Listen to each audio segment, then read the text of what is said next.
So your house is going live tomorrow. Congratulations. Woo. These are your jobs while your home is listed. Okay, and some expectations to kind of be aware of. A lot of times people think that once that home goes on the market, it's just going to be a storm of activity. We're doing everything to make that happen, but it doesn't always happen the way that people kind of envision. If we can get 1 to 2 showings in the first week, that is success. We are on pace and we're very happy with that level of activity. We're looking for about 8 to 10 showings in the first month. So basically, in order to get those showings and have those be as effective as possible, one of the first steps we want you to be able to do is with the listing that we're going to share online and with you, please share it on social media and with your neighbors and friends, and however you can share it with people. That's going to be the first step, because those people will want to help you as well. Especially that home movie that we create. Yes. That home movie, people love to see it. It's a quick walk through the video, and we want to make sure that really, a lot of times your friends and family know someone who's looking, and that home movie really helps. That's right.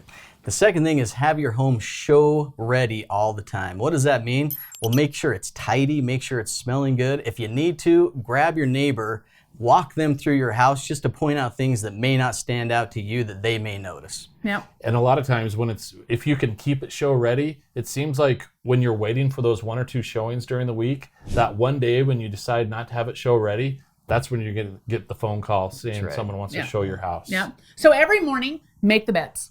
Every morning, get the toys in a bin. It's very helpful that if you've got a bin in the kids' rooms, that they just put the toys in. Make the beds. It's really nice. Also, I got a tip one time from a stager that said, make someone in charge of each of those. They check the beds and they check the toys. And that helps the kids be involved. But make sure that home is show ready every morning. You don't want to miss a buyer because your house wasn't ready. And we realize that's hard. It's and hard. That's stressful. And it's one of the hardest parts of selling the home. But it's huge on getting top dollar. Yeah.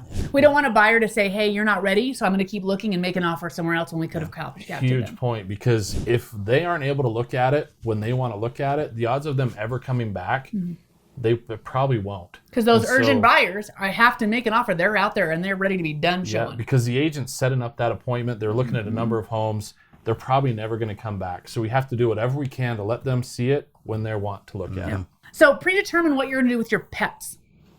Make sure you know and have a plan. Yeah.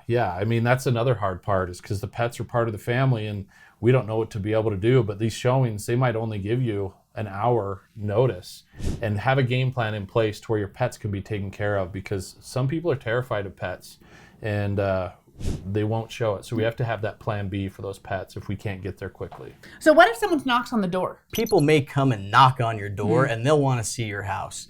Let us be clear, we have never once had one of these people buy the property. We have never once had one of these people buy the property.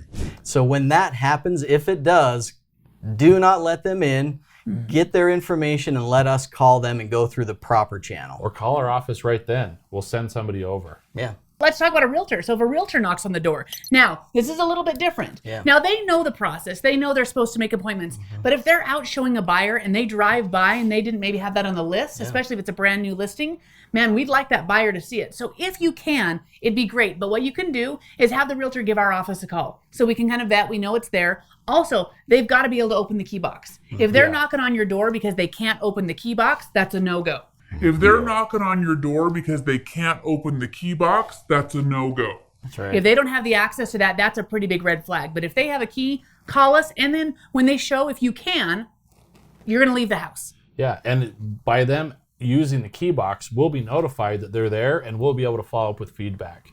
But yeah, it's rare that someone's going to knock on your door and do that. But again, like Jessica said, if they are, they probably have buyers and they just didn't see your home or it wasn't to their list. But once they drove by it, they're like, hey, we do like this home. Try to get them in there. So do you try to have a conversation with that agent? No. Yeah, you don't want to have a conversation, because the more information you give them, it's probably, they might ask questions that might help them in a negotiation situation. Right. So try not to say anything and try to get out of their way. And if you can't leave the home in that situation, that's probably okay. Just accommodate if you have kids or babies or pets or something like that. But just do whatever you can to try to get them in and out. And they'll be nice and they realize it's rude. But it's better to have them in than not, as long as they can access the key box. So after every showing, let's have you walk through the house and just make sure everything is the same as you left it. All your belongings are in place and you feel comfortable about the current situation of your house. Yeah. Sometimes agents won't turn your lights off. Yeah. Is that annoying? Yeah. Is it going to happen? It probably will, so don't be offended if the agent doesn't go through and turn off all the lights. Yeah. And if you never lock your garage door, they'll probably lock you out of your garage. Yeah. Or they might leave a door unlocked. I mean, you want to double check things, and they might leave a light on or something like that. Yeah. They're not perfect. They usually try. Yeah. Yeah. But if there is a situation that you're uncomfortable with, let us know right away. We want to take care of those things because you're letting strangers into your home, and we want to know what's happening. Have to call to your transaction coordinator immediately. Yeah. Yeah. So just try it, in recap, just try to have it as nice looking as possible. Have your lights on, open the blinds. Also, Have you're going to want to make sure your lawn is mowed. Yeah. And the snow is plowed. We've seen houses that because they can't get up the walkway, they skip the house. That's right. If you have ice melt, try to put it on there. We don't want anybody slipping or falling on your property. So do whatever you can to make it safe. Yep. Perfect. Absolutely. And if you have any questions in the transaction, call us at any time. Because with good information, you can make good decisions. And if you know these smart messages are good for you, let your friends and family know. We'd love to help them as well. When you bought a car, you buy a car that you think is nice and that you like. And then basically, once you buy it, you start noticing that that car is all over the place. And you never really noticed that before. The same exact frequency illusion happens with real estate. Once you start the process of buying or selling, then you notice that a lot of other people are needing that or in the process of that as well. And that's where we need your help, because we need to be introduced to those people so we can help them the way we're helping you.